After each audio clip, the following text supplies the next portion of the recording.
ଲୌହମାନବ ସର୍ଦ୍ଦାର ବଲ୍ଲଭ ଭାଇ ପଟେଲଙ୍କ ସେ 50ତମ ଜୟନ୍ତୀ ଉତ୍ସବ ଅବସରରେ ମଣ୍ଡଳସ୍ତରୀୟ କ୍ରୀଡ଼ା ପ୍ରତିଯୋଗିତା ଏରସମା ବ୍ଲକ ଜିରାଇଲ ନମୌଜା ସରକାରୀ ଉଚ୍ଚ ବିଦ୍ୟାଳୟ ପରିସରରେ ଅନୁଷ୍ଠିତ ହୋଇଯାଇଛି। ଏହି ଉତ୍ସବରେ ଉଦ୍ଘାଟକ ଏବଂ ମୁଖ୍ୟ ଅତିଥି ଏରସମା ମଣ୍ଡଳ ଉନ୍ନୟନ ଅଧିକାରୀ ଦାଶରଥୀ ଜେନା, ସମ୍ମାନିତ ଅତିଥି ସାଂସଦ ପ୍ରତିନିଧି ଜଟାଧାରୀ ସ୍ୱାଇଁ, ସମିତି ସଭ୍ୟ ରଘୁନାଥ ସ୍ୱାଇଁ, ଯୁବ ସମାଜସେବୀ ଅଭିଜିତ ସାହୁ, ଗାଳ୍ପିକ ଦୀପ୍ତି ଖଣ୍ଡୁଆଳ, ଡକ୍ଟର ତନ୍ମୟ କୁମାର ସେଠୀ, ସାମ୍ବାଦିକ ବଲ୍ଲଭ ପ୍ରଧାନ ଏବଂ ବ୍ଲକ ସଂଯୋଜକ ନଳିନୀ ରଞ୍ଜନ ମନ୍ତ୍ରୀ ଯୋଗ ଦେଇଥିଲେ।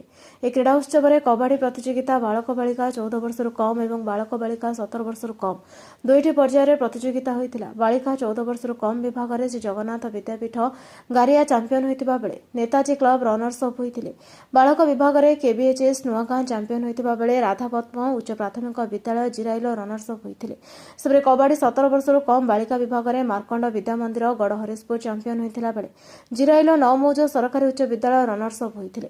ବାଳକ ବିଭାଗରେ ଜିରାଇଲ ନଅମୌଜ ରନର୍ସ ଅପ୍ ହୋଇଥିଲେ। ଶେଷରେ ଏରସମା ବ୍ଲକ ସଂଯୋଜକ ନଳିନୀ ରଞ୍ଜନ ମନ୍ତ୍ରୀ ଧନ୍ୟବାଦ ଦେଇଥିଲେ। ଏରସମାରୁ ତନ୍ମୟ କୁମାର ସେଠୀଙ୍କ ରିପୋର୍ଟ, ନ୍ୟାୟବତୀ ଟିଭି।